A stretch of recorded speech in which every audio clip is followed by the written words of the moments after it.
Welcome back to the Analysis Concave. We bend out this way, we don't bend out that way, we're not convex. And we are here to bring you more StarCraft action here from the Intel Extreme Masters. And an Analysis Concave always beats an Analysis Convex. That's right. That's right. There you go. That's war tactics. I think Sun Tzu said that one. That's right. Okay, anyway, we're going to be moving on to our next matches. We're going to have two more series that are going to be going on here at the desk, which is going to be Rogue and Zest. I think, Maynarde, you may be jumping into that one. I do have the honor and privilege to be in the lobby for Rogue Zest. They just started game 1 here in Blackpink. Right. This is sort of like the I guess the Korean apex of this group. I guess two of the people that a lot of people are expecting. Two multiple-time GSL champions, of course, and they're facing off, but it's again one of those situations where it's kind of weird, where it's one of the guys that you don't generally expect is sort of starting to lead the group.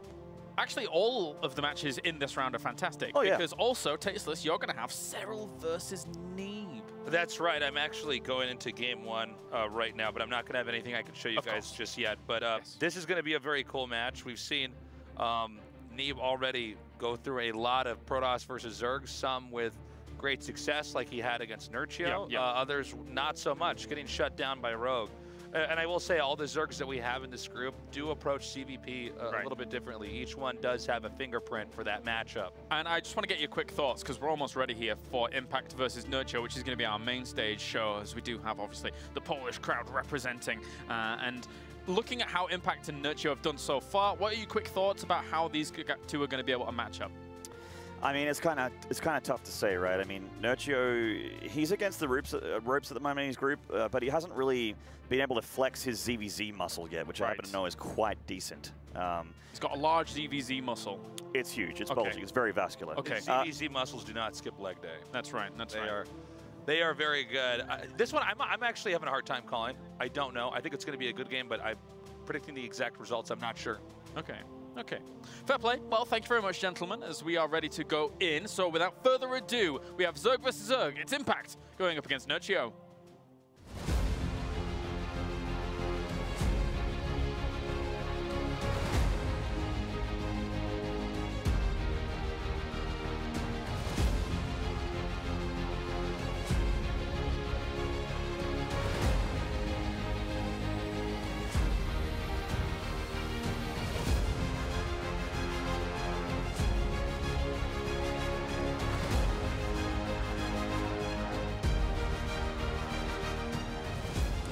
After 2 PVZs to start off the day, it's time to mix things up as we head into a mirror matchup of Zerg versus Zerg.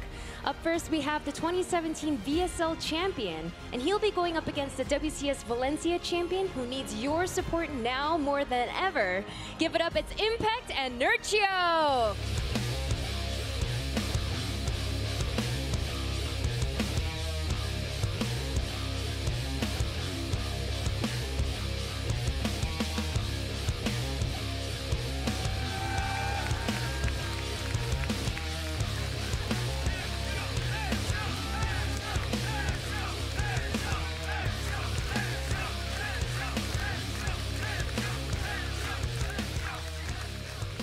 Nation Wars fans bringing out, Net Wars fans bringing out the hype for Poland and Nerchio. As per always, these guys always bring the excitement down there, and that's why it is always a pleasure to be down here casting with my main man, Todd. You looking forward to this series, mate? Absolutely. Impact has looked so good in the entire qualifiers for to make his way here. He beat Scarlet, he beat a lot of strong players, he beat Sue as well, but now he goes up against the local favorite, Nerchio himself, who definitely needs to start on winning some series if he wants to keep the hope alive here. For a potential qualification into the round of 12, he's going to have to take out the very strong Impact. It's been a tough start, of course, for Nerchio. Impact, on the other hand, did get that nice quick win against Zest to start things off. Losing a set to Carrol, not really that bad, and definitely going to be a Zerg versus Zerg match, which leads us into the next story of this tournament with 4 Zergs and 2 Protoss in the group. Zerg versus Zerg, Zerg versus Protoss, the only 2 matchup these guys needed to worry about, and this is definitely the more volatile, more aggressive one. Some fantastic glasses, I have to say, that both players are rocking, you know, like Impact going for the round style, where we got the Red Bull ones for this is like, it's kind of like the old school like round style, but they're like super big as well, so I don't know, it's kind of cool. Impact's one's a Bit of an older style coming back, of course, Nerchio, King Arthur, as we like to call him. Man, he looks like a super intellectual, which he kind of is in a way, right?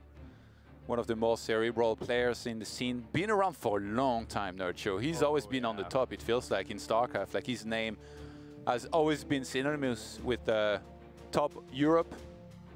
Once upon a time, I think he was the strongest non-Korean player alongside Stefano. Absolutely. And to this day, still very high up there. Not necessarily as the absolute best. I think we would look more at like guys like Carrol, Neeb, but still very high up there in terms of being a very strong player. So it's pretty cool to see him being as consistent as he's been. One of the first guys I remember back in the early days of Wings of Liberty. Of course, the Infester was kind of the unit of Wings of Liberty almost, and he was one of the first players that actually figured that out and was kind of defending drops just with Zerglings and Infestors all over the place. It's really cool because I think that, for me, is what Nerchio's career has been about. It's been everybody else playing Lingbane Muta in the early days. He was like, no, I'm going to use Infestors instead. He's always found different ways to play it. In Legacy of the Void, he's been a big fan of those Ravager openings, of course, in early Legacy, teching up with just a couple of Infestors into the Ultralisks. But he's shown huge range, and especially with the Hydralisk being the more recent kind of evolution. We've seen all different styles coming in. Nerchio, a Roach Hydra guy back in the early days of Zerg vs. Zerg as well. So he's definitely got a lot of range to his play. He was a random player, actually, originally. So I think that's that's what makes him understand the game on the level that he does. For a long time, he played random. He played like in a lot of the online cups, Go for SC2 and all that, as a random player before eventually switching into Zerg. If you ask him, Zerg not necessarily the best of races right now, but it is the one that he went for, and he's kind of sticking with it. He's got some strong opinions on balance, and he's definitely earned a lot of money playing that one race. Oh yeah, one of the highest earning foreigners. He's been very consistent over the years. He has struggled with Zerg vs. Zerg sometimes, has had some choice words about the matchup, finds the aggressive and volatile nature of it very difficult to handle, especially in these shorter form matchups. This is not a best of 5, it's a best of 3, so 2 maps and you can take it out very quickly. Of course, I actually love that shot as well of Impact adjusting his keyboard before. The players get to be very, very peculiar about these setups, and that's why every now and then we do get a delay if something's not quite right. Yeah. The players have to make sure every single setting is just perfect, and if it doesn't feel quite comfortable, it can definitely throw you off. I know I've experienced that as a player. There's some memes about you experiencing that as a player as well back in the day, Todd. Really? But I think these guys are comfortable now and looking to get the action started. Right, here we go, launching into Catalyst in the bottom right-hand side of the map. Hailing from Poland, give it up for your man, Nerchio!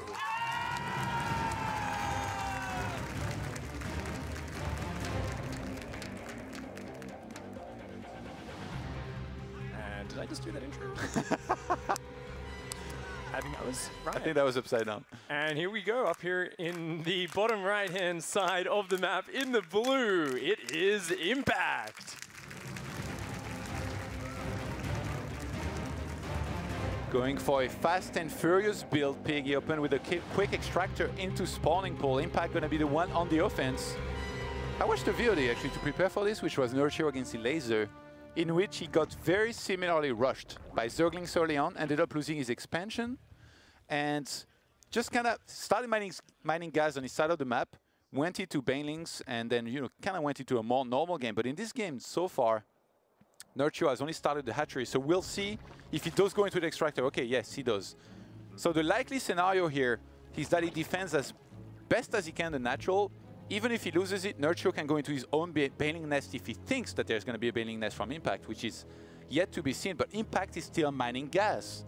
How do you like these build orders? Like when you see like both of these build orders, looking at them right now, do you feel like there is a lot of potential on micro from either player, or do you feel like there is an advantage going to someone? I think it's all really on the micro front for sure, Todd. I mean, we've got a Baneling nest already on the way here for Impact, so no Queen. This is like the most hard-hitting, just straight on, I want to kill you as quickly as possible version. So Nerchio can't underestimate this. He needs to just make as many units on the defense as possible. You'll notice he's not building an Overlord. He's saving up this lava. Instead, he's going to rely on the natural hatchery finishing to give him extra extra supply, and he's going to immediately start a spine crawler here. This is a sick reaction from Nerchio so far. Does he get a Baneling Nest or not here? That's my big question, because Impact with this, he's getting metabolic boost, he's going to be getting a ton of links, getting Banelings. Nerchio's about to see that there is no second base from Impact. So he knows that this is a big one-base commitment. So I think getting his own Baneling Nest is going to be the answer. And Nerchio, sure enough, starts this. He's trying to buy time here, the natural base, pulling some drones, doing really well so far. As the hatchery, he's kind of low on hit points. But right now, Nerchio knows that there's going to be Banelings. Just from having the information that there's no second hatchery, he knows that those are going to be coming. Yeah, these Banelings coming in. Nerchio's got to split these Zerglings. Can't afford to take a big hit. Does dodge that one quite well, but the Queen gets surrounded. She falls, but Nerchio's done a bit of damage. He needs to get these Zerglings back. He wants to defend this hatchery, but it looks like it's going to go down. Yeah, the Queen trying to set up here around the ramp. The Banelings are going to try to move up. There is a Spine Crawler as well. Nerchio, his own Baneling Nest is about to finish. He loses the second base, but he already used the Larva from it. So he's 17 walkers against the 13 of Impact. And he's actually going to set up that Spine Crawler on the low ground here. He's going to need a Crypt Tumor to make sure that doesn't bleed out. Oh, this very is soon. Really nice response from Nerchio. He's being so careful with those Zerglings blocking the ramp. Now Banelings, a Spine, and a Queen. This is an unassailable position here. Impact still going to go for it. Oh, wow, he's going to try and take down the Spine Crawler. He will be able to get that. More Banelings are finishing up here for Nerchio, but one does go down. One last Baneling standing there. He wants to keep this hatchery alive. Nerchio on the back foot right now, but he is managing to hang on to that hatch. This has been defended here by Nerchio. Actually, those last few Baneling connections by Impact were pretty good, but I mean, he just didn't have enough units. Now Nerchio is the one with the earlier hatchery. Walker count about even, though, with Impact getting slightly ahead here for now. So it looks like we might just head into a kind of like an even slash mirror game for now. Yeah. The only big difference is that Nerchio, because he had to go for the Baneling Nest quickly, he's not going to have metabolic boost to work with.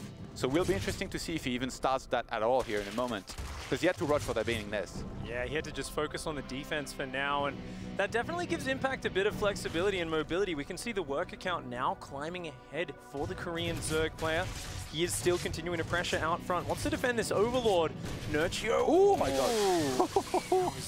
Dangerous from Impact there. And he does end up getting his Overlord out of there, actually, with just a couple of hit points left. So nice save by Impact, still maintaining pressure. And Zergling speed, it does start up there, Todd. Yeah. Wants to make sure he can head across the map with at least some of these links, kind of threaten. Maybe get some information eventually, because in terms of Overlords and flying them in there, you don't really get pneumatized carapace early in this matchup. You want to save your gas for other things, upgrades, roaches, potential Spire. We have a lair starting by Impact on the natural. Wow. Could be fast mutas, could of course just be taking up to roach speed as well. But either way, that's going to be some fast tech, and Nerchio with no link speed. You said it's scouting, right, Todd? He has no vision on the map at this point. Meanwhile, Impact here running around with the speedlings. He sees an evolution chamber there on the back of the natural, and does see that there is a lot of workers coming out. Both players neck and neck in economy. Impact with the faster tech and the map control. I gotta say, I'm always so impressed when I watch a ZVZ, you know, as a Protoss player, and I see neither of these guys getting a Spine Crawler. I'd be so worried about Ling and Bane. I would get so many Spine Crawlers. That's why I'd be a terrible Zerg. You always refer to this matchup as a knife fight in a phone booth, and I feel like that's a great analogy. Indeed, it's, you know, often defense through aggression, right? Yeah. Rather than sitting back, because the nature of Zerg, you know, if you leave them alone too long, you can just speed ahead in the work account. So both players constantly seeking to keep each other in check, and it is going to be the Spire tech for Impact heading towards those Mutalisks. Yeah, it became pretty obvious he was going to do that when he took the 3 additional extractors. So Impact is now mining off of 4 extractors. That's going to be a lot of gas coming in. And how many Mutas would you get usually in this situation? Well, Nerchio needs to scout this. He's coming in with Zerglings. Are they going to get in? I think they just got taken out by a Baneling on the ramp there. So Nerchio is really keen to find this. Did you see the 2 gases? That's what I was about to ask. Yeah, if we can check the gases on the natural, if Nerchio can see those or not. Looks like, I don't know if he spotted those. So I don't think he really has any idea that the Spire tech is there. I mean, yeah, he saw the lair. He's adding 1 more Queen at least. I mean, it's not like Mutas are going to fly into a mineral line and start getting drones anyway, right? Like, you're always going to have enough Queens for that. You can start getting spores and all, but usually you at least would want to know about the Mutas so you can make sure you're better set up defensively. But that's going to be a couple of overlords dead out on the map. Yep, this Spire is going to be finishing. Of course, the follow-up to that is interesting. You can play Ling Bane Heavy Muta. You can go into Roaches as well. There's a few other niche transitions, but those are the most common ones. Nerchio really wants to get his work account up higher. He's building a lot of Zerglings, Banelings, and Roaches. These really aren't the units you want against the Mutalisks. You want to build extra drones so that you can boost up your mineral income, because that's what you're going to lose to the Mutalisks. You're going to lose Overlords, you're going to lose drones, you're going to lose a lot of these units. I was wondering the whole time how long was Impact going to go into Mutas, but I get my answer here. He starts a Roach Run and an Evo Chamber, so it's just going to be maybe like around a dozen. He'll get a couple links to really be mobile, so that if Nerchio wants to attack, Impact really can truly counter-attack very fast with the links, maybe defend with the Mutas, and then he'll head into his own Roach Ravager. You mentioned Nerchio is a Roach Hydra guy. There is never a better moment to go into that than when you're facing Mutas, right? You want something to be able to deal with the Mutalisks. Definitely is a good composition there. Might add Infestors as well to add a little bit of shutdown, but they're actually not the most important because this is only 6 Mutalisks out of Impact. It's a small Mutalisk count, so he just wants to clean up the Overlords. He wants to force a big response, and that's already what he's getting. Nerchio has been pushed off the map into his corner. He's building 5 Spore Crawlers. And Nerchio, luckily, did build up a big enough economy to afford this, but he's got to make sure he shuts down any damage. After these Overlords go down, he needs to stop these Mutas and Banelings getting into his workers. Okay, well, that was worth it for Impact. Sure, he wanted to get some drones, but at least gets a few more Banelings than he lost there just now. And we have Tunneling Claws actually starting here for Nerchio, who wants to be mobile with his Roaches Infestation Pit as well.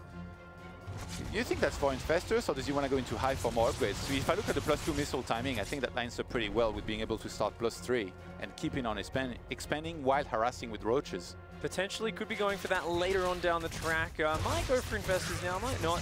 A lot of different choices open to Nerchio and how he wants to proceed. These Banelings from Impact so annoying, but a good response from Nerchio. Has he got anything to actually kill the Banelings? Where are his Roaches?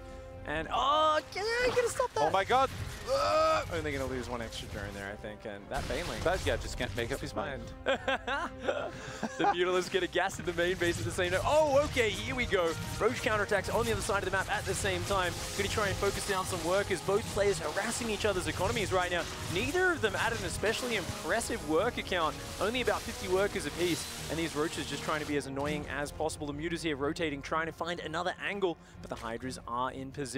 Impact was being so active there with the Mutas running, doing a little run by with the links into the natural, then using that as a distraction to actually send Banelings into the third. Actually, or maybe a little bit overextending here. He's gonna start losing some Mutas. Whoa, Impact.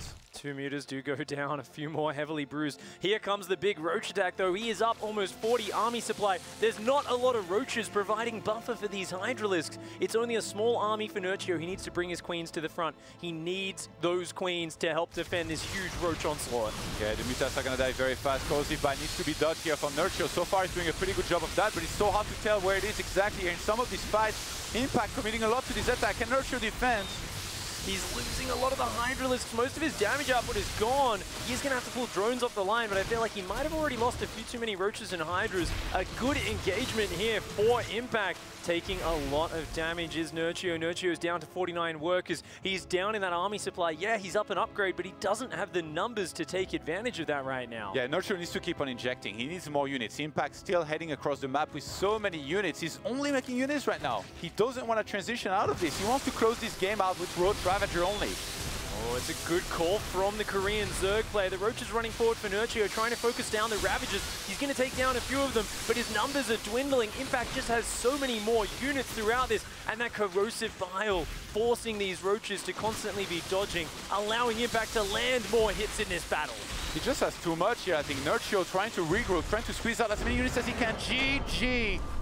Impact.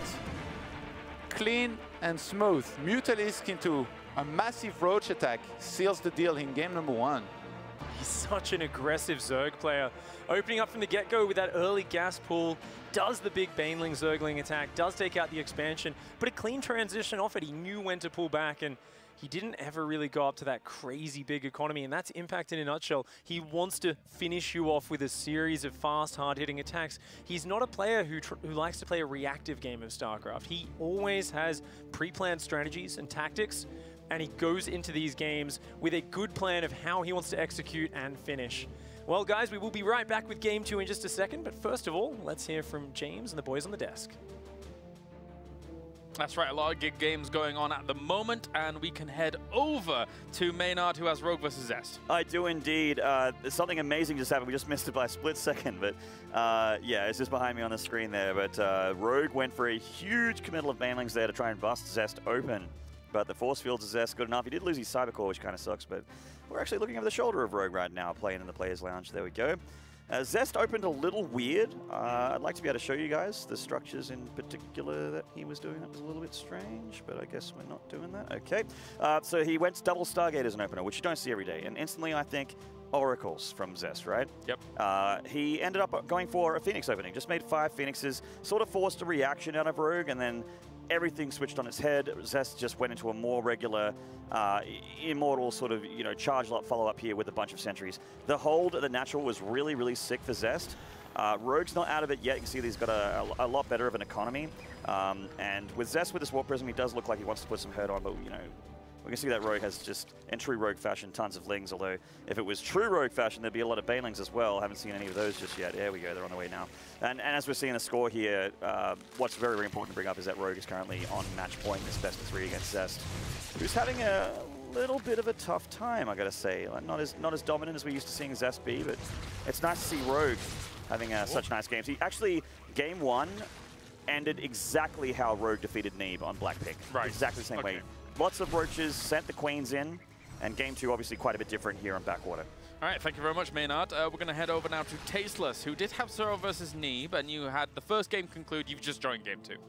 Yeah, unfortunately, again, I'm just at the start of game 2, so there's nothing worth actually putting up on the screen here, but it should be noted that Neeb did dominate in game 1 versus Carrol, first with an adept pressure, doing a ton of damage.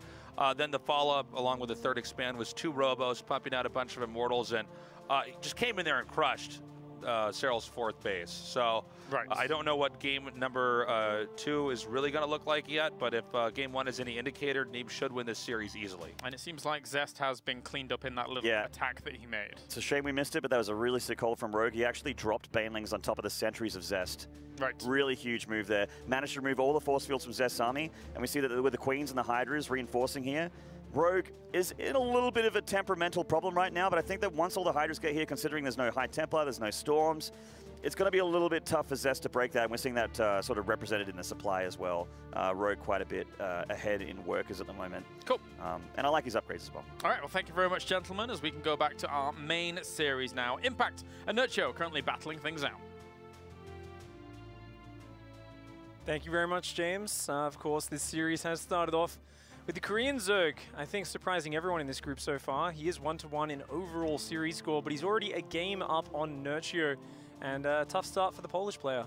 Yeah, he's having a hard time today, but I mean, this is such a high-level tournament. Again, you can't afford to not be on your A game, and so far, Nerchio is, I guess he's going to have to step it up a little bit here if he wants to be able to do better, because he's playing against the absolute best players out there, Pig.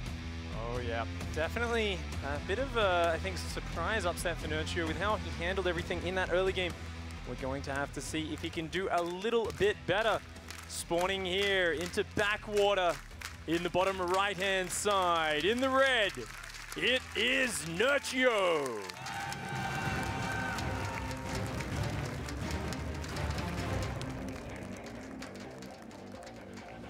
And up here in the top left-hand side, in the blue, already showing a very aggressive opening once again. It is Impact.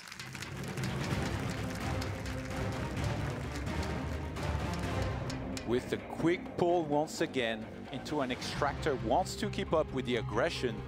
You said it, Impact, he loves to set the pace, and what better way to set the pace than with an early game rush like this. Even though in the last game it's not exact, I wouldn't say it put him ahead, you know, like maybe he was like 1 or 2 walkers ahead for a little bit, but they were kind of juggling back and forth into who had the walker leads.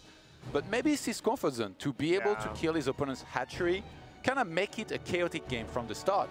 Exactly. It's like his comfort zone, right? You said it there. It's about putting the aggression on. I think there's a psychological element. We've all been in those series where you feel like your opponent's just always 1 step ahead. He's kind of the one who's hitting at you. He's the one who's making the moves, and especially the float-on effect from that early game. Zergling speed being finished for Impact, him having the map control, him being the one probing around. Nerchio having a long period in that game where he didn't have any control, and that definitely did seem to hurt him. This time around, though, Impact going to be doing a slightly different variation of the rush. Notice how these Zerglings going on a bit of a funny path. They're avoiding that Overlord's vision. They want to sneak over to Nerchio's side of the map.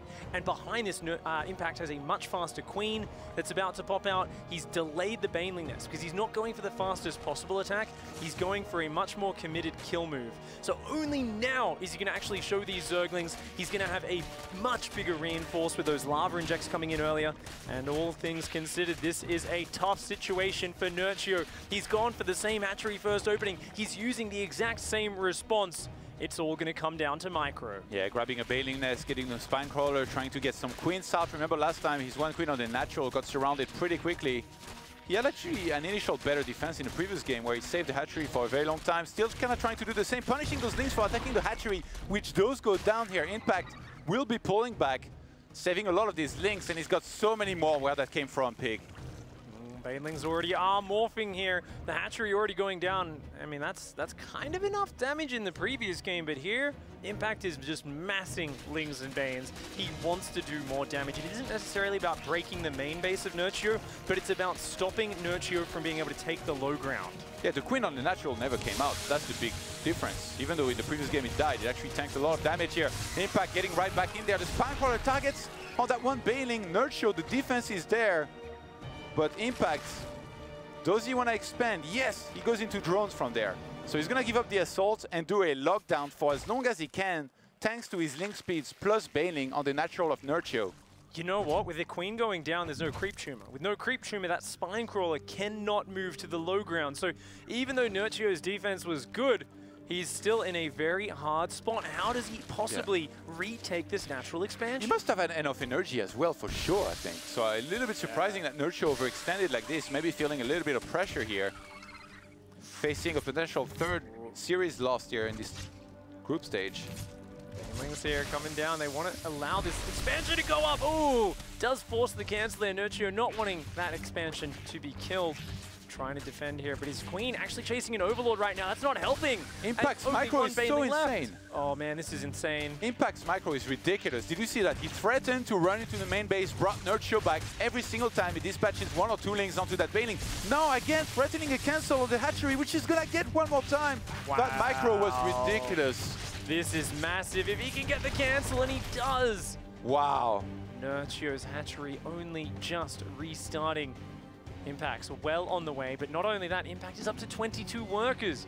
Impact has got all of the momentum in this game. Zergling speed, not even halfway done for Nerchio. If I was Nerchio here, I think I'd start to really be quite fed up with all of these attacks. He might just get a bunch of units, go across the map and try to finish this series, because you can only push a good man for so long, Pig, before he pushes back. But it looks like Nerchio is going to take the different route of instead building up his economy with a third hatchery, unless he's faking it, because he's getting Lings right now. What is that? I like the third hatchery. I mean, he had so many minerals banked up. Why not, right? And on this map, that's something you can do. Does he want Impact to see the third hatchery, to think that Nerchio's playing the economic game, over drone and then Nerchio attacks? I think if there's any other player, I'd consider that. With Nerchio, no way. Nerchio is like, nope, I'm just going to do a little bit of counter pressure, be a bit safe, but behind this, he will be droning up almost certainly. He's got a ton of Zerglings on the way right now. This Zergling actually does spot it, so maybe Impact's going to be a little bit greedy here. But Nerchio, he's got about 30 Zerglings, man. That is a ton. He's got 6 Banelings morphing as well. Oh my god, Nerchio, it looks like he's going to go for it. I told you, you can only push a good man around for so long before he pushes back. But Nerchio, no, he does go into more drones, so he does mean to do an attack.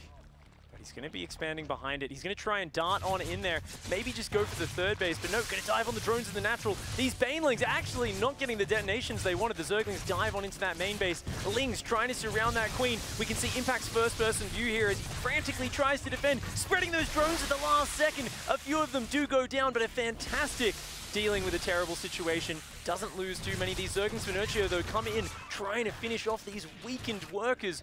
Many of them surviving in the red hit points. Good control by Impact, but does sustain some damage. That was so sick. You see how fast he was? To the naked eye, it's almost hard to see like all that was happening there. He spread out those drones perfectly. Did lose 9 of them, which now brings Nerchio 9 workers in the lead. Up against an Impact who again went for a lair, as well as the third hatchery. Nerchio starts a lair himself and adds some more extractors. So Nerchio pulled ahead with that attack here quite nicely, I have to say. Very well played by him. I love the droning just as he starts to actually launch the assault in there. You know, he says, look, I'm just going to hit this one dedicated assault. Behind it, there's just going to be workers spilling out onto that economy. And just keeping Impact occupied there and microing. Not only was he killing workers, but he was delaying injects. He's delaying him focusing on progressing his economy. So Impact now seeing just how many drones he's up against. He's got to be a little bit worried. And that Zergling, cheeky, hiding in the corner of the main base is going to give Nerchio unlimited scouting. And hell, he could even use it for a Nidus Worm, since this is Mutalisk play from Impact once again. Yeah, he's going for all these extractors. Didn't make a Roach Run on an Evo yet. Impact seems to be quite set on going for something like Mutalisk. If Nerchio realizes it and goes for a Nidus, I actually think you're right. That would be very dangerous, because Nerchio has already made a bunch of queens, which might be starting to bank up on energy. Did he spot the Spire? I don't know if he actually saw that. No, he didn't go in. I mean, he did see the gases. Yeah, he should probably. Oh, especially now, seeing gases on the third this early. That's 100%. Someone as good as Nerchio knows it's Spire anyway. You can kind of add 2 + 2 + 2. -1. Yep. And realize that, yeah, a lot of the time here is going to be a Spire. So we'll see. No, okay, Nerchio does go for a Hydra then and a 4th base. Not the guy to go for the all-out aggression here against this. Well, if we think about last time, in the previous game, I think one of the big things is he pretty much would have been ready to hang on, but he built a lot of Spore Crawlers for the Mutas. Despite that, the Mutas found their way in his main base, killed a few workers, and remember, he had to run those drones from the Banelings. For like, he lost like a minute of mining time on his third base. And also the Queens were kind of dancing around, so they were not injecting as much, whereas Impact on his side of the map was hitting every inject perfectly. So that's why he has so much there eventually. He can just lock it down this time, not take that damage. I mean, he's obviously in a much better position, but if he also stops the Mutas and Banelings from doing damage, he is in an amazing position. Impact, let's see if he can repeat some of his great micro from earlier. Connects here once again. And he might be able to get a kill. Yeah, it's insane every time. These Banelings of Nerchio just don't do their job at all. They keep going down so quickly. It seems like Impact can just peel off these pairs of Zerglings, target them instantly, whereas usually players take a lot longer to do that, and that is putting a lot of pressure on Nerchio. He's trying to get that 4th up. Spore Crawlers are starting. How many Mutalisks was that this time? We've got 4 about to pop, 8 already out, so 12 Mutas this time, a little bit of a heavier commitment. I got worried for a second, because I saw Impact go for the Hydra then and the Evo. I was like, where's the Roach Run? Is it just going to go lean Muta? And go straight to Lurkers, man! Yeah, I don't know about that one. So he does go for the Roach Run, so he's going to have his own transition, but this time around with Hydralisks as opposed to the previous game. Ooh, this is only 5 Hydras up against 12 Mutalisks. Well, the Mutas will go down, but there's no spores out here. A huge lapse in judgment from Nerchio, losing those Hydras. When you lose the first few Hydras, it's a disaster. Speaking of disasters, Todd, a Queen goes down in the back of the natural. Luckily, the Roaches do get there in time. The 4th base is in trouble. Impact is so aggressive. It's almost like uncharacteristic of a player like this. In this kind of situation, he's just so aggressive, and every time that he goes for these attacks, he's right. Like, if he doesn't have enough, he pulls back. If he sees that he has just enough, he engages. I feel like Nerchio is almost caught off guard here on this 4th base with the Hydralisks. He's just kind of standing there saying, I'll fight, but Impact just has enough to start killing the first wave of Hydralisks. And every single time, the engagements happen like that. They don't grow their Zergs like this in Europe, man. European Zergs, very, very good, but usually much more defensive. Impact is a creature of aggression and hostility. He's all about getting in his opponent's faces and throwing them off. Here, he's going to get an extractor as well as 3 drones. His Mutalisks, even though there's only 5 of them, finding the damage and being as annoying as possible, causing as much chaos. Nerchio actually pushing across the map here. He's got 2-1 and his Hydra movement speed about to finish. Does he have Groove Spines? I think he already has that upgrade finished. Yes, he does. So he's going to have the double Hydra upgrades and 2-1 versus +1. Nowhere near even finished. Roach speed isn't even done here for Impact. Yeah, this could be a great timing for Nerchio, but I'm not sure he actually means to attack there. He gets supply block. Those Mutas still being so annoying. Impact is just so insane with his Mutas. It almost looks like Archon mode, like another guy is microing the Mutas full time because he never overextends. Oh man, Impact is so fast, so good at microing this aggression. He's going into his own Roach Hydra behind this. His upgrades are slowly getting there. He's got +1 almost done. Nerchio still with a massive upgrade lead. He's got a good army. About similar overall supplies. When it comes to the ground army, almost identical. Lurkers morphing on the front here. Very ambitious from Impact. Nerchio finds it, and he's going to pick the fight. Yeah, Corrosive Bites here might land. Nerchio trying to do what he can to dodge them. He sees the Morphin Lurkers. He's going to get a cancel on them and actually chase this army back here. Great engagement by Nerchio, not threatening a potential counter-attack.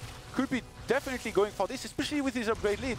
That would be one of the best timings here for him to try and hit. Those are some pretty good upgrades there.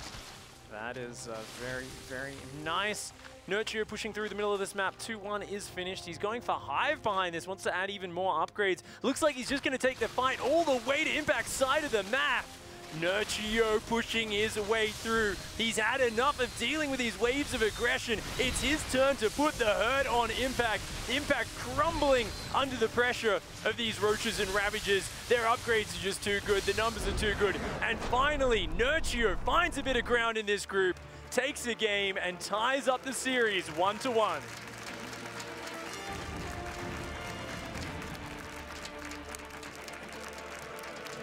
Great job by Nerchio, staying patient here. There were so many times, like, if I were him, I felt like I would have just been all right. I'll just make some units, attack, and go for it. But no, he kept on expanding. He defended every single one of these attacks. And Impact, despite getting some good trades, maybe he got a little bit overeager here. Moved across the map. Sometimes it's hard to realize, you know, exactly where you are in the numbers game, in a StarCraft game, and you're the one always attacking, and the opponent's always defending. You get a little bit overeager, you move across the map, that's where you morph your lurkers, you get punished for it. And that's what happened here to Impact. That's his style, right? It's a lot of these very aggressive moves where he's kind of relying on the fact that he pins his opponent in a box. He likes to keep him back, and that's what's so impressive about Nerchio's play. Right from the get-go, he did that fake push across the map with the Roach Hydra. He was looking to keep the aggression on towards Impact's side of the map because he knew if he just sat back in his corner, Impact would start making these plays. Caught the Lurker Morph out there and was able to shut that down. So Impact there did have a bit of a harder run in the second game around. And I mean, I've got to be wondering here, we've seen almost identical openings, both games, from both players. Of course, it's a little bit map dependent, but is Nerchio just going to play Hatchery first again? Is he confident in his defense? Or is he going to give a little bit more respect? Is Impact going to stick with the aggression, or is he maybe going to take his foot off the pedal a little bit? I guess we'll find out, Pig, won't we? Oh, yeah. Going into map number 3 of this series. It is going to be Black-Pink as the map.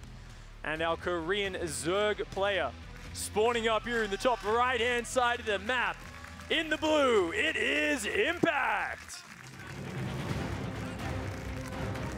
Pretty fast spawning pool there. Looks like he wants to keep going aggressive. Now this man down here, he's been weathering the storm so far.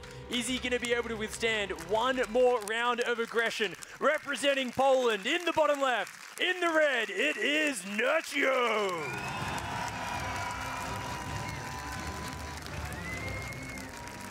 We're praising Impact a lot for his micro, and I do think it was amazing, but Nerchio had a pretty good defense in the previous game. Yeah. And it's also kind of easy to single out the mistake that he made when he moved down the ramp with the Queen and lost it. Imagine if that hadn't happened and he had put down like something like a Crypt Tumor. So in this time around, it's the third time in a row that we're going to have a rush from Impact. If Nerchio gets it better, if he defends just slightly better than in the previous game, imagine how far ahead he's going to propel himself into the mid game. And look, he went for a spawning pool before even going for gas. Nerchio adding that extra layer of safety here. Of course, it's a slightly faster rush distance. I love this decision from Nerchio. And it's going to be especially good because Impact is changing things up a little bit. He's not getting the gas this time. He's going to be going for a faster expansion. So in this case, he's going for the cancel on the natural. But if he even gets that, he's like, oh yes, I'm in such a good position. This is nowhere near as committed in the previous game. So Nerchio isn't going to have that information unless he can read it from the Zergling timing, saying, you know what, those Zerglings are a little bit faster than the previous games. So we're going to have to see exactly how Nerchio responds. Realistically, if he doesn't want to fall behind, he has to keep his hatchery alive. Oh yeah, for sure. I think he's going to get links, pole drones. The Queens will be earlier. Remember last game, the hatchery got sniped before the Queen was even there. Yep. Oh, Nerchio, I love this. He's pulling the drones so much earlier. Yeah, he's trying to buy time. So what Nerchio's doing is attacking those links to make sure they turn around, attack the drones, then he pulls back. But he actually leaves a little bit early, starts a spine, and he's going to start the Baneling Nest. Oh. I don't think that Nerchio has identified exactly what this was. Yeah. He needs to make sure that Queen comes out, though. This would be a disaster if he doesn't. He's misread it. He thinks this is a lot more committed than it actually is. You know, this isn't game over by any means, but it's definitely a tough start if that hatchery goes down and it falls. And Nerchio is going to get the bad news that there is a hatchery across the map and realize he's been duped by Impact here. What does he do? Does he counter? You can't really. Like, It's not like he has a metabolic boost despite having a Baneling Nest. He does cancel the Baneling Nest now, I believe, in the main, which is a good response. He might even put, yeah, he's going to leave one guy mining gas, so he might just go for Zergling speed in a bit. For now, he realizes, rebuild that hatchery, and there we go. Immediate third base from Nerchio. I was going to say, he's got to just try to keep up in the economy, and that third base is going to be the best way to try and do that. If he can manage to scout here, see what the follow-up is. Zergling wants to get in the main and see if there's any gas. Yeah. But by the way, Nerchio, by seeing this second base of Impact, seeing how many drones there are in the Queen, he knows that Impact cannot have speed anytime soon. So what does that mean? He's getting speed himself for links. He might be able to get a couple links and go for the cancellation on Impact's potential third base that he's going to need here very soon, right, to be able to keep up with Nerchio. So definitely something that is got going for him, but other than that, it's definitely Impact quite a bit in the lead here on the worker count. Yeah, man, already up 8 workers this early. I mean, the third hatch is going to be nice for getting back in it. But this is similar to what happens when we see people go for those gasless wall-off openings. Impact, of course, he's going to have more workers, less mobility. He's only just starting his gas guys now. He's wanting to get some scouting. That Queen says, nah, you're wearing the wrong shoes, mate, and rejects that Zergling, going to have to go home. What's the right shoes? Oh, you gotta wear nice fancy ones, man. Yeah? You wanna get in the club, you wanna get in the Zerg club, you wanna get in Nerchio's club, you gotta be wearing really nice shoes. I mean, you can wear the wrong shoes, but Roddy gets you in. Well, if you're hashtag in the club, you know, I mean, then things are all good. Impact, though, not quite as stylish as Roddy just yet. He's been going for some straight-up aggression in these games. But this time around, he's easing off the aggression a little bit. He's actually just going to go double Evo Roach in the I feel like Nerchio at this point should almost be happy to go into a longer game with bigger armies, right? Because like Impact is so used of playing super aggressive. If you can take him to a longer game, in my opinion, it will be more Nerchio's comfort zone. And right now, Nerchio has the third base up. He's preventing the third base from Impact from going up for the longest time. Yeah. Starting his own upgrade, which actually going to Carapace as opposed to Missile.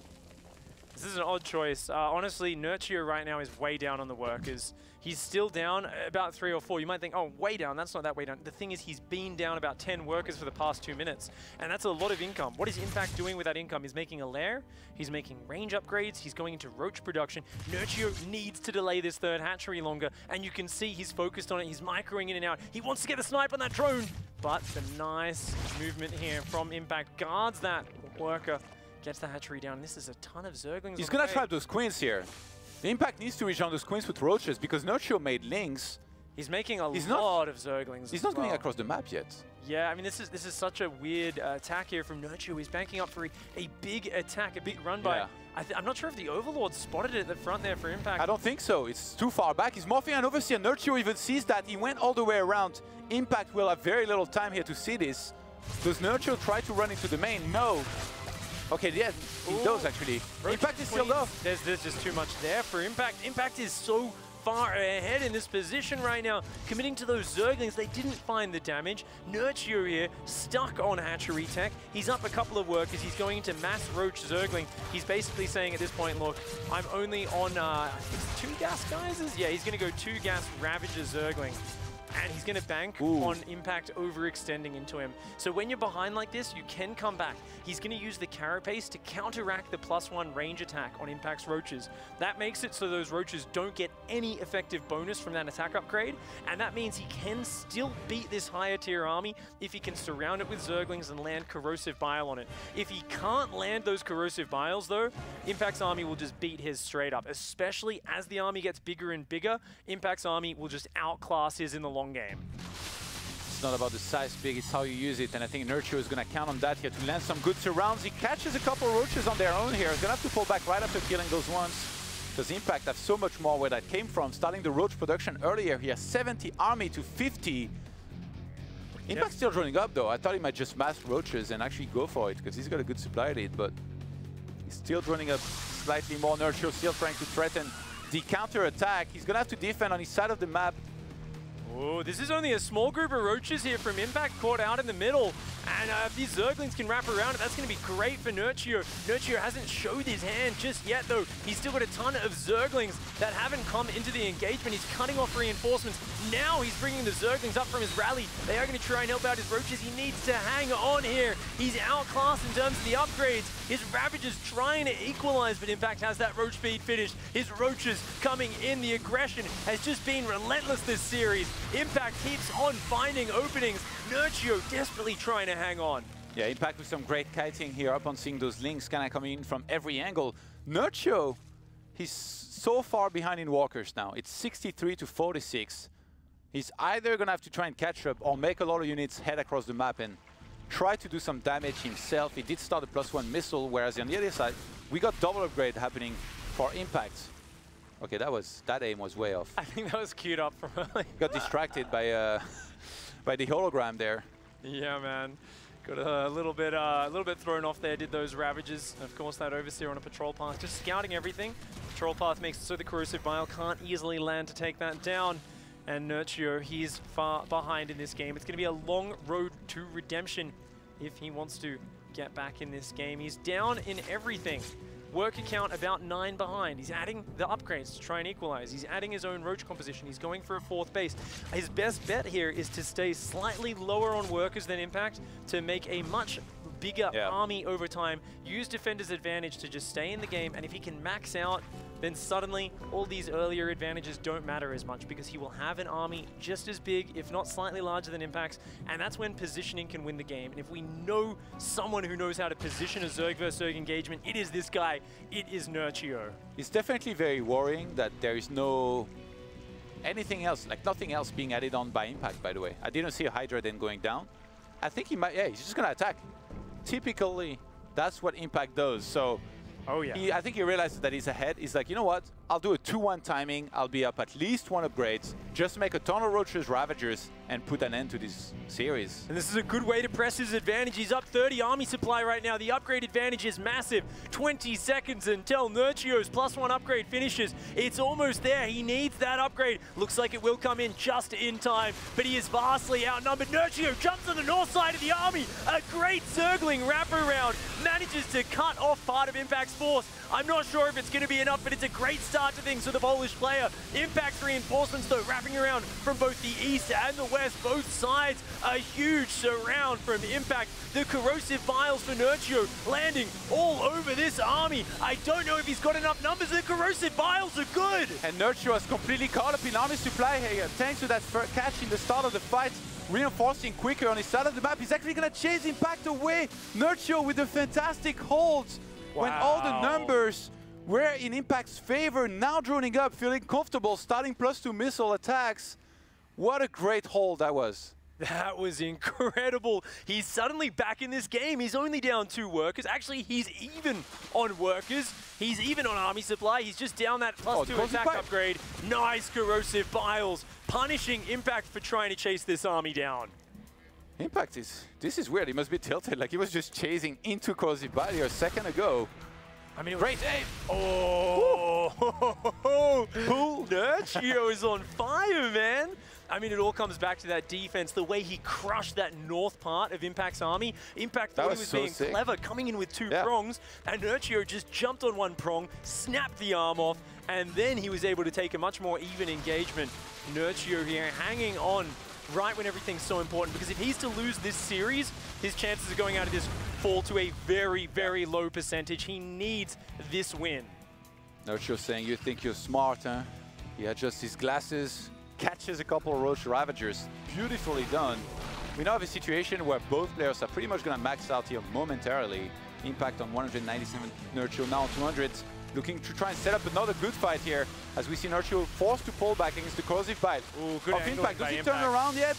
I think he's waiting for reinforcements. Yeah, he was kind of surrounded there. He didn't have the concave, but Impact actually gets a really good position here as well. Nerchio forces his way forwards. He's trying to use the Corrosive Bile. He breaks the concave of Impact there. He's trying to pull the Ravagers to the rear. These Hydras coming in and dealing a lot of damage, but the beginning of the engagement was awesome for Impact. That flank on the right-hand side, though, Roaches come in from all angles, and it looks like Nerchio once again repels Impact.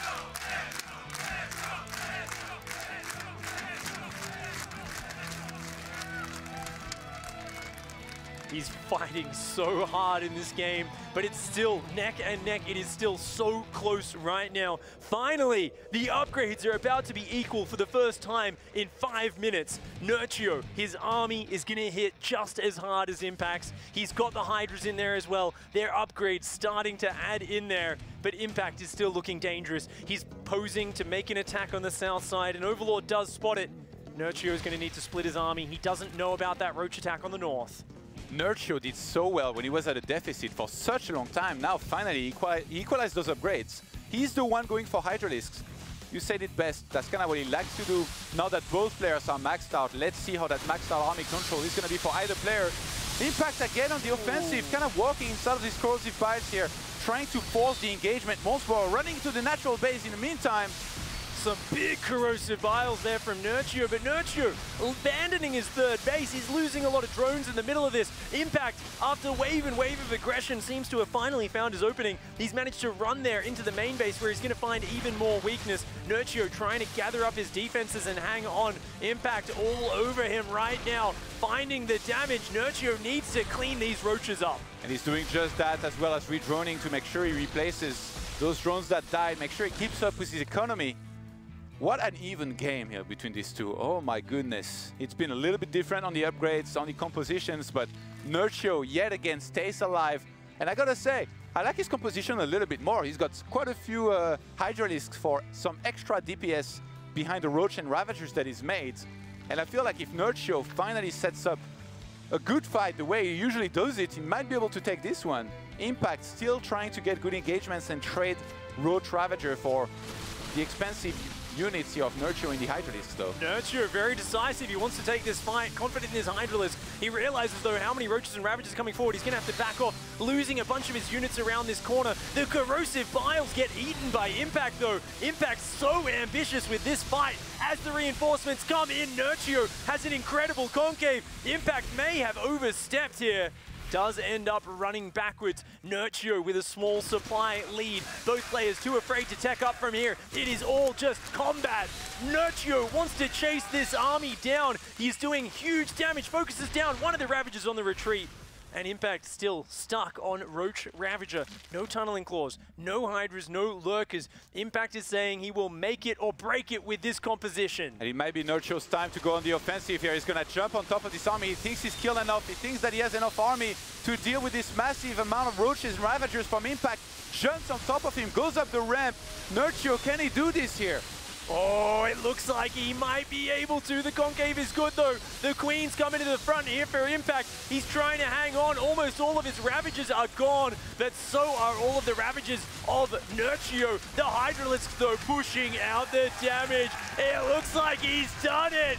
Nerchio pushing his way through the defenses of Impact. He's withstood wave after wave of aggression, hanging on in this series, fighting for his life in this group. He wants to go through here, and it looks like he might be able to do it. He's pushing onto the third base. He's going to take it down. Impact slouched in his chair. He can't believe what's happened.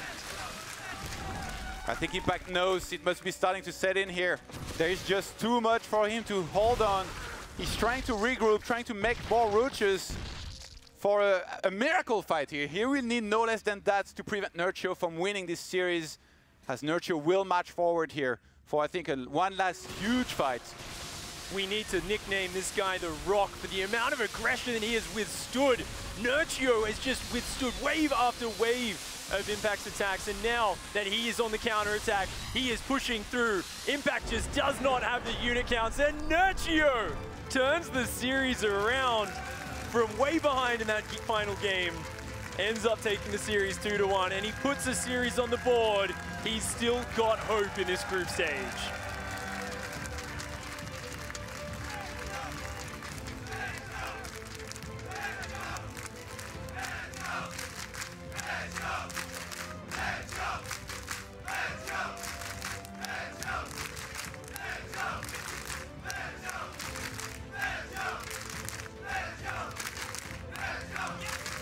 That's Nerchio in a nutshell. Hanging on when the pressure is hardest, when there is just so much going against him.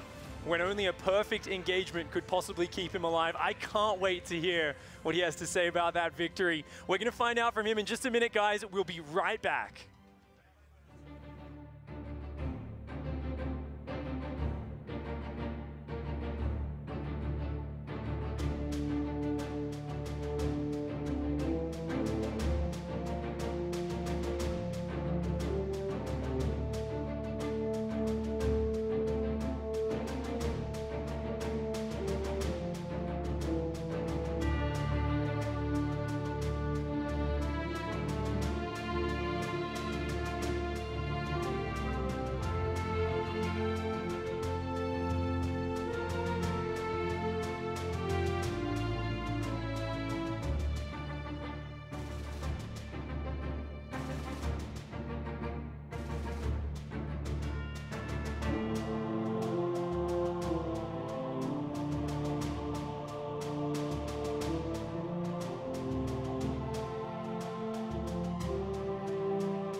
Welcome back, everybody, to the Intel Extreme Masters Katowice. We just saw the home crowd favorite in Nerchio go up against Impact, and with his tournament life potentially on the line, he does pull through with the 2-1. So first of all, congratulations, Nerchio. I want to jump right into talking about this series, because there were so many aggressive games, particularly coming from Impact. We saw he had identical openings on both the first and second map, but he won the first and you won the second. So what went differently in those two maps? Well, I kind of expected what he was going to do. Well, the first map was kind of rough and I didn't scout perfectly, which I should. And then I think it would have gone differently. So I actually could have taken the first map, but well, playing on stage is always a little bit worse, I guess, than backstage. Well, anyway, I'm glad I took that win. And now I want to talk about that last map on Blackpink, because it turned into the longest map out of the three that you played. It was the most interesting. So walk us through why you think in the end it was eventually you that took the win. Well, I actually was pretty far behind, at least I felt like it. And well, I thought it was over when he was coming with speed roaches. I didn't even have Lertech, but well, I took a great engagement and came back into the game. You're definitely known for your great engagements, and now with this Zerg win under your belt, you're going up against another fantastic Zerg in Rogue. So now that you've played this CVZ, does that make you more comfortable going up against Rogue? Well, first of all, I was hoping my ZVPs would go a little bit better, but well, it is what it is. So I'm gonna do my best against the Zergs now. Well, the first one is down, but I'm afraid that Rogue is going to be a little bit harder.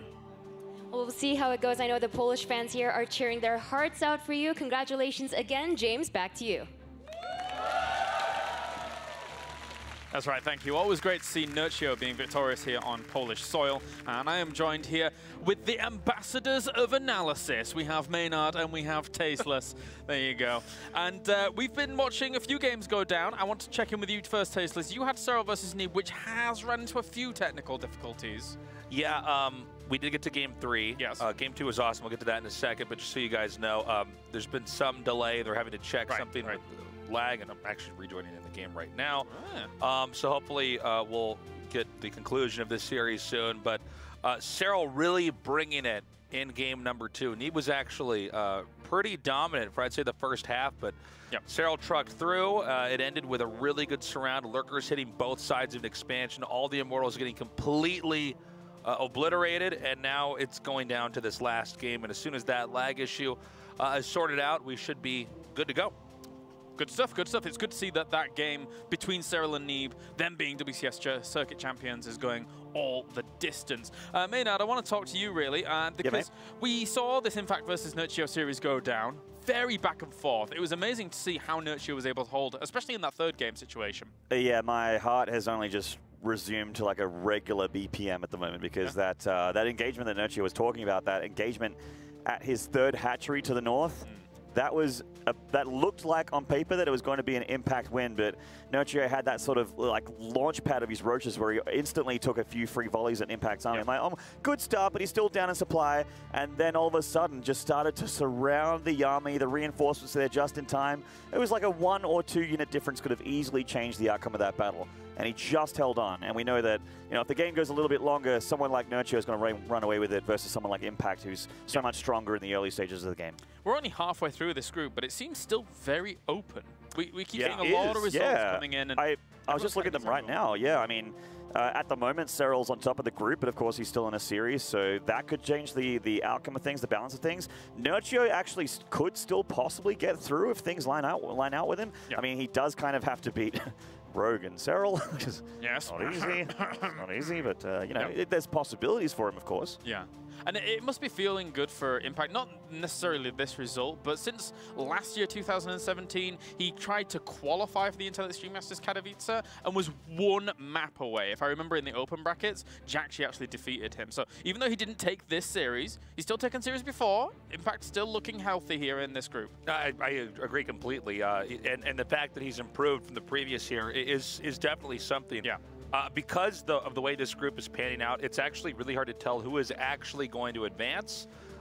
We have a race distribution here, one where maybe you're really good at just one matchup and that's enough to carry you through, but you're going to struggle in another one. So it's still a nail biter to see who exactly is going to advance here. And so far, the majority of the Zergs looking good to go halfway through this group here in Group C. We're going to go to a break. When we return, more StarCraft action here from the Intel Extreme Masters.